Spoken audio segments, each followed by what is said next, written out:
conversation starts.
It's Friday here on Foster Live, Finally Friday. and we are talking all things taxes today. It's that time of year, It's the dreaded time of the year. and I've been Taxes. stalking these families on these support groups, and y'all have a lot of tax questions, so we're going to try to break it down as best we can. But we're not accountants. No, and No. before we get started, so how was your vacation? You know, I only got to spend 2 of my 7 days on vacation. I ended up getting really, really sick and I had to come home because I wanted to be sick in my own bed. But the 2 days that I spent in Key West were beautiful. The weather was wonderful. Key West has a lot of chickens, let me Yeah. tell you. But the beach was great and the food was wonderful. And, you know, I definitely had myself a mango margarita and Oh, lived it up good. for the 2 days that I could. But you wouldn't rather be sick with pneumonia on the beach? No. I mean, I would. I'd Definitely. rather have pneumonia in my own bed with my dog, where Um, I can, you know, be sick in my own bathroom. I That's how gotta say, it is. this crap has been going around. So we were sick, you were sick, and now this is the second show that Tristan's missed because he's super sick. Yeah. And I don't want you to think Tristan's gone anywhere.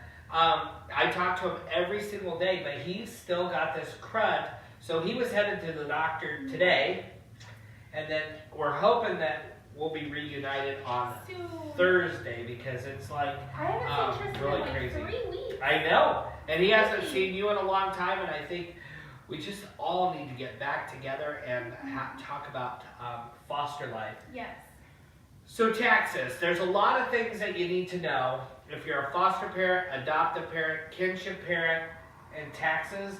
And there's some things that are really confusing. There's some things that our tax people tell us, whether they're accountants or they're a actual tax agency. Yeah. I can't mention any of them online. That you want to, if those things come up and they tell you, just because they tell you, that doesn't mean it's right. Great. And you might need to go back to your accountant and tax person and kind of explain it a little bit or tell them where they can really get the right answers. Yep. We're going to try to break it down today. And we're talking taxes right here on Foster Life. We'll be back right after this.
in because Tristan is sick. He's under the weather, and we hope that he gets to feeling better soon. I know our viewers miss him. I've actually gotten some comments from you guys, and it's good to know that we're loved and that you miss us when we're together as a team, and we are all going to be glad to be back together. To be back and healthy. So when we're talking taxes, one of the things that I have to think about is a lot of times our reimbursement is kind of low, you know, for each kid that we take in.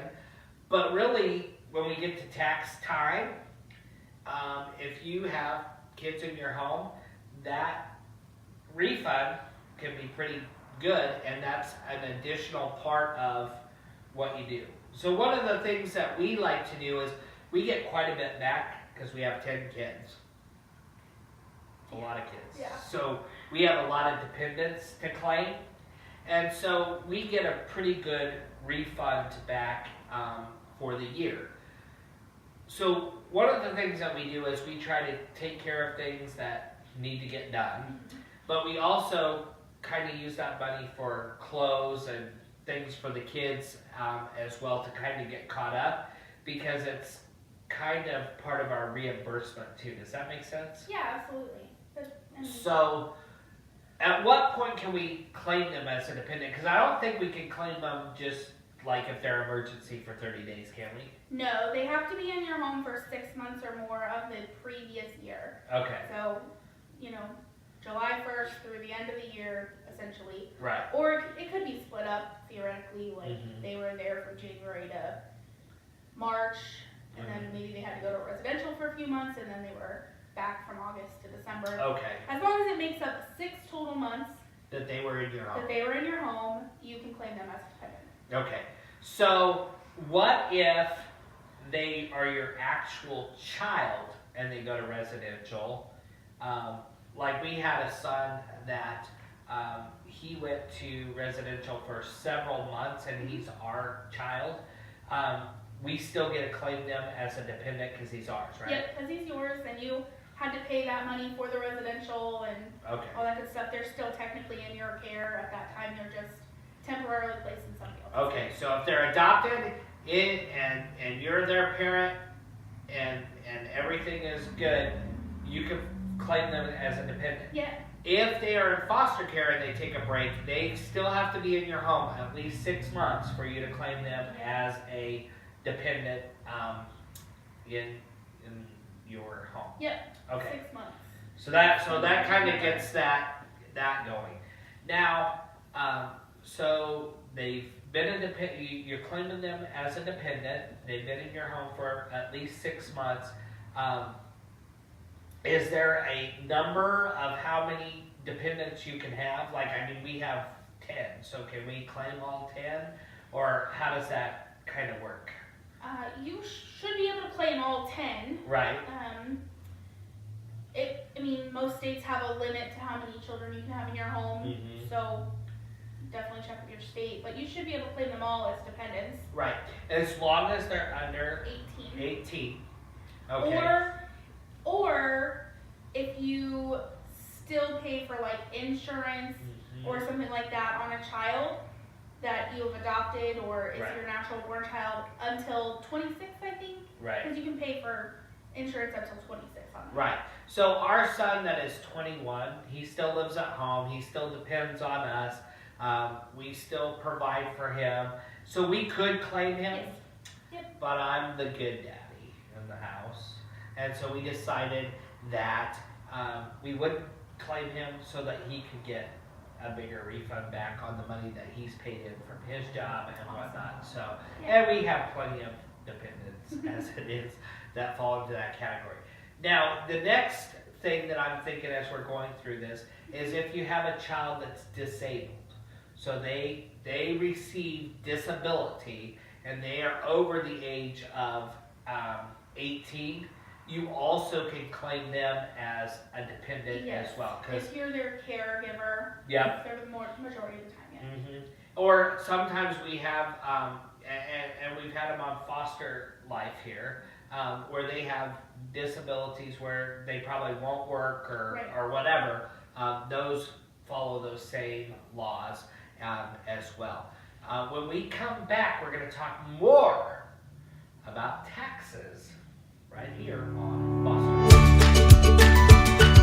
Hey all, it's Courtney from Foster Life, and currently Foster TV is looking for 12 nonprofits who support foster and adoptive kids and families that we can support financially or in kind gifts. If you are interested or know a nonprofit that supports the foster care adopted community, I want you to email me their story at producer.fostertv@gmail.com.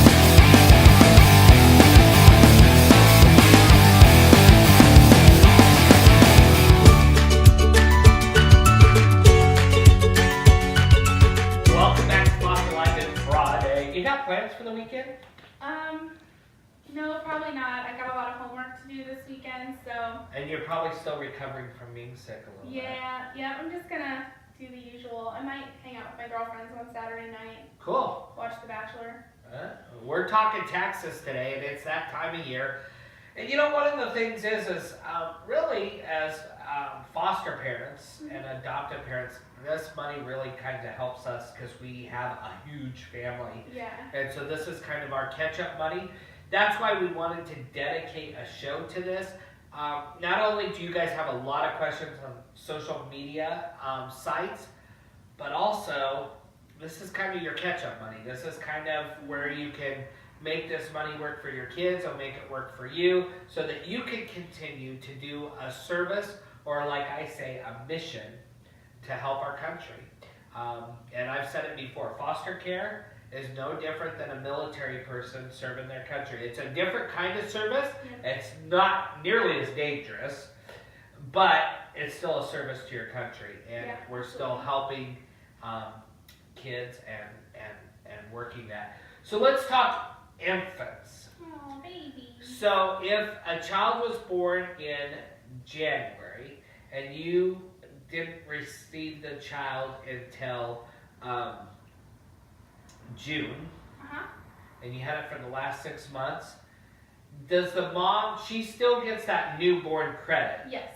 for her, but we still claim them as a dependent for us? Yeah, and that's kind of like the weird, that's just like a weird situation. Like, mom had the baby, so she gets the credit Right. for having a baby, but Yeah. you cared for the child, so you kind of get the credit for caring for them. Right. So what I basically say to people is for the pain that she had to go through to give the baby, she still gets that credit, Yeah. and then we get the credit. If you're confused about how that works, the best person to talk to is your tax agent, Yes. because they're going to know all the ins and outs of that as well. Why is it important once we get our W-2s to file as soon as we can? Okay, so this is like the number one thing that I always tell foster parents is that once you get that W-2, you need to file right away. Yep. Because parents, especially parents with kids in foster care, have a tendency to know that child's information and then Right. claim them if you haven't done your taxes first. Right. And then it's not that you won't get the credit for them, it's just a longer process. Right. So they have to go in and kind of investigate and audit some things, and they're gonna audit your home, and then Yep. you just have to wait a longer period of time, so it's really important to get it done right away. Yep. That way you're not risking the parent or the guardian that they were removed from claiming them as a dependent. Right. So this happened to us in one of our first years of fostering. And here's what our tax person said is, yes, we're going to report it that mom claimed them, and but if you put them on your taxes, it's going to slow your process down. It's going to slow your refund down. You might actually wait a whole year Yeah. before your refund's done. So what our tax person suggested was, hey, we're going to go ahead and report this for you, but let's just not use them as a dependent because we want you to get your money in a timely manner. And so basically, we were just kind of out of luck with that child and were not able to, and it was a critical time because at that time we only had 3 kids. So we lost a lot of money by doing that. Yeah. But on the other hand, it was such a hassle. So I agree with you. I always tell foster parents, get it in as quick. And even if you adopt, I'm going to tell you a little secret, get it done. As soon as you get your W-2s in, I'm telling you,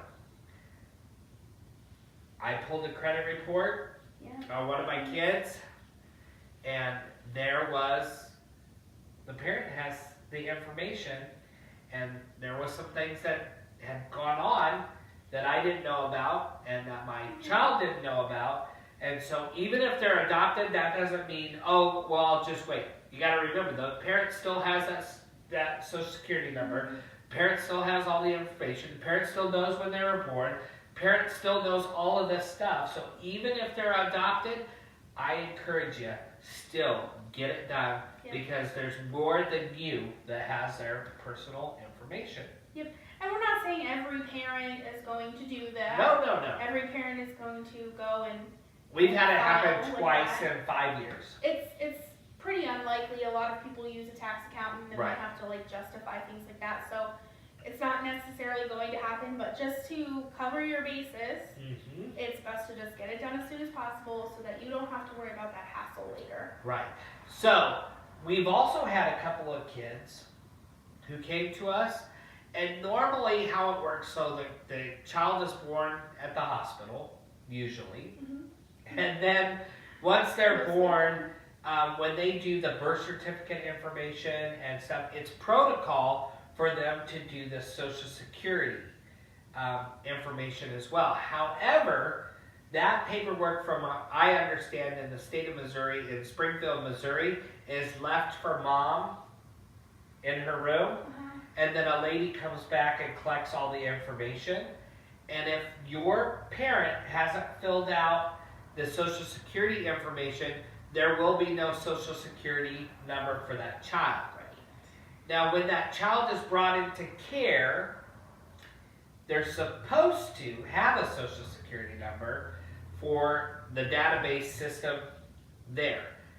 However, where the loophole is that we found, and this has happened twice to us as well, 2 times, is where the loophole lies is if they're a brand new baby coming home from the hospital to our home, a lot of times the workers will say, oh, well, the hospital information hasn't been entered yet. And so they just kind of overlook it because this baby was just born. Obviously, there's a paperwork backup. And so the worker's just like, oh, it just hasn't gotten entered yet. And then you get to the end of the year and you call your worker and you say, hey, what's the Social Security number on Jude? And she's looking up Jude in the database and she says, there's no Social Security number in here. So what do we do? It's a long and complicated process. Generally there's like forms that the worker will have to fill out. Right. The worker or sometimes foster parent, but generally the worker or like an office person who has the time has to go and sit at the Social Security office and drop off the paperwork, and then you have to wait for the confirmation to come back. It's not a slow process. It's a very slow process. And you have to wait for that to come back in the mail, and then essentially a social security number will be assigned. Right. And then you would have to go back and amend your taxes. So file without it, and then amend your taxes to add that social security number in that child. Yep. And then you'll get the refund on that child as well. Right. But it's a very slow process. Yeah. I just wanna... The wheels move slow in this process, but it has to initiate with the social worker. So you can't do anything until the social worker has put all the information together. Because I think what it basically is, from what I understand, is basically our state worker or our caseworker has to prove that this child is who it is, and that they really are in state's custody. Yep. And your all of worker that. has to take the Anytime I go to the Social Security office to get a Social Security number or card, I have to take the child's birth certificate, I have to take the court order Right. saying that the child's in state care, Mm-hmm. I have to take the Social Security form, Right. and then I also have to take like a form, because I work for a different type of agency, I have to take a form that says that the state has given my agency custody of said child who is in state's custody.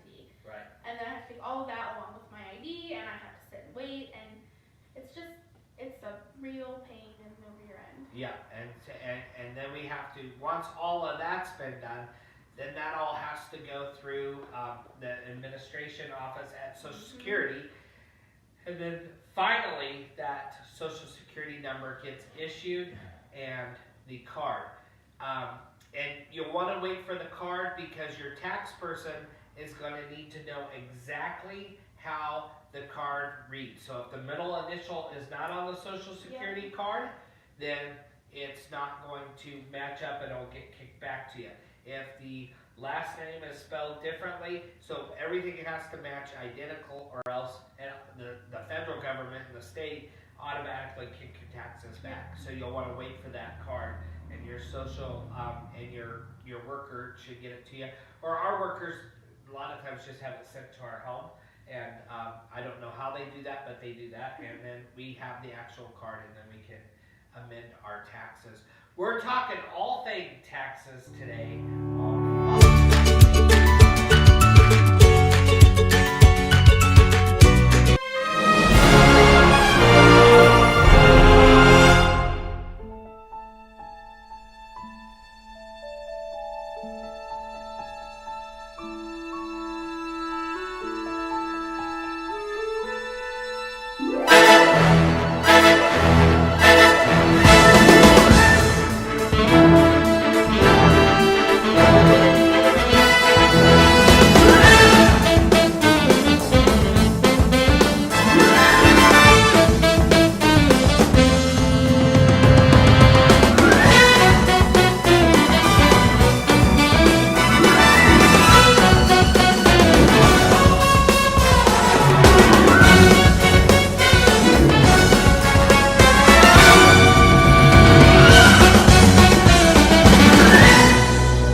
Welcome back to Foster Live. Today we're talking all things taxes. Okay, here's the most Infuriating? Yeah. So there's an adoption credit. Yes, an adoption tax credit. An adoption tax credit. And so some of our agencies and some of our accountants, and I've researched this on the federal government website, and I would encourage your agencies and your tax agents to do this as well. So if you adopted a child, do I only get that if I paid for the adoption? No. Okay. Any adoption, any domestic adoption Mm-hmm. within the United States, whether it's paid for by an agency, by the government, Right. or by you, qualifies for the adoption tax credit. Right. And basically what that credit does is it just takes money off of It's not your income. monetary. Yeah, so it's not a monetary thing, but it does reduce your income level. So sometimes it can help you, especially like this year when we're doing 3 adoptions in 1 year. Boom, boom, boom, hopefully. Fingers crossed. But it can help you. But what some agencies are telling people is, well, no, this is only if you paid for the attorney, if you had travel expenses for the adoption, if you had to stay in a hotel because of the adoption, if you had to do this, and that is not correct. The reason why it was designed, and the federal government website is very clear. We want Americans to adopt American children. Yes. We don't want them to go outside of the country because we have 439,000 kids in care. So, if we give these little incentives and these little pieces and we help,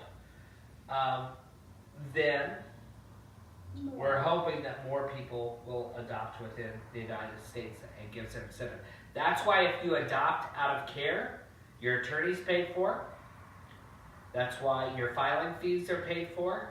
That's why that adoption essentially is no money out of your pocket, Right.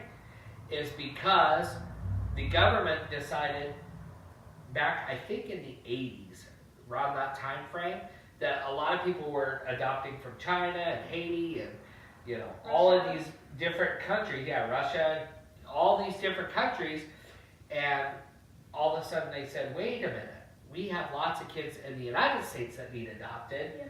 How can we give some incentives?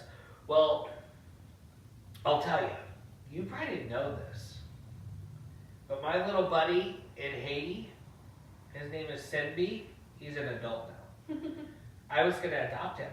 Oh, I did not know that. And I was going to adopt him. We're still really good friends, and he still says that he's going to come live with me in America and stuff.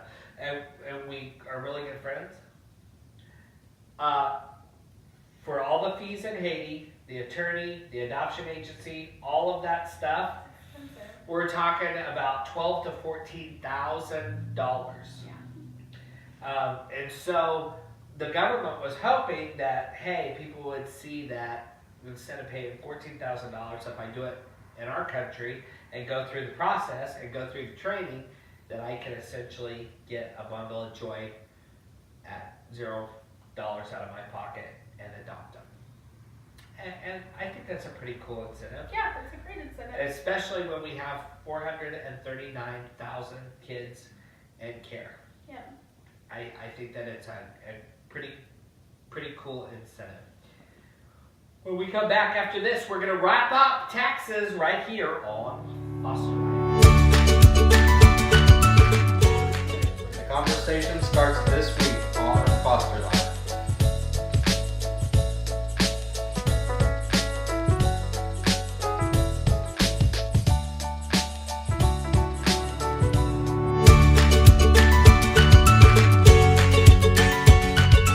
Welcome back to Foster Life. We've been talking taxes today. Yeah.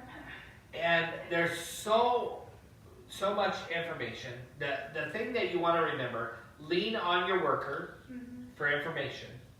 You know, if you don't have social security numbers, if you don't have all the things that you need, lean on your worker for that and present your whole situation to your tax agent, your accountant, whoever you use, because their job is to make sure that you get the most bang for your buck. Yeah, don't go at it alone.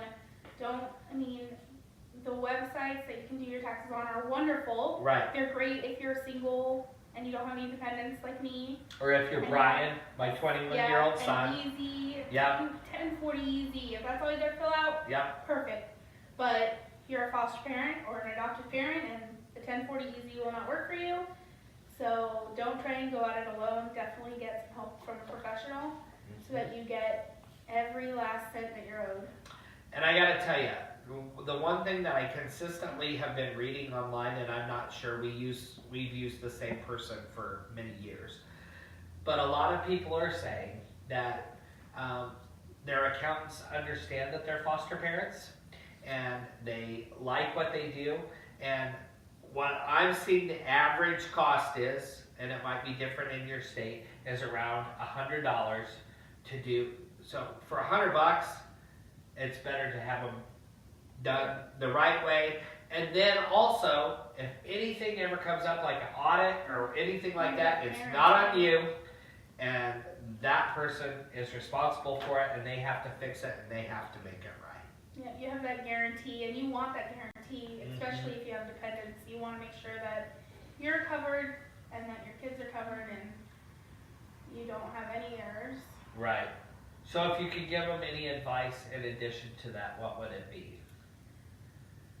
Well, how about a piece of advice for my own self? This is advice I have to give myself sometimes too, is that you are getting a chunk of change back. Right.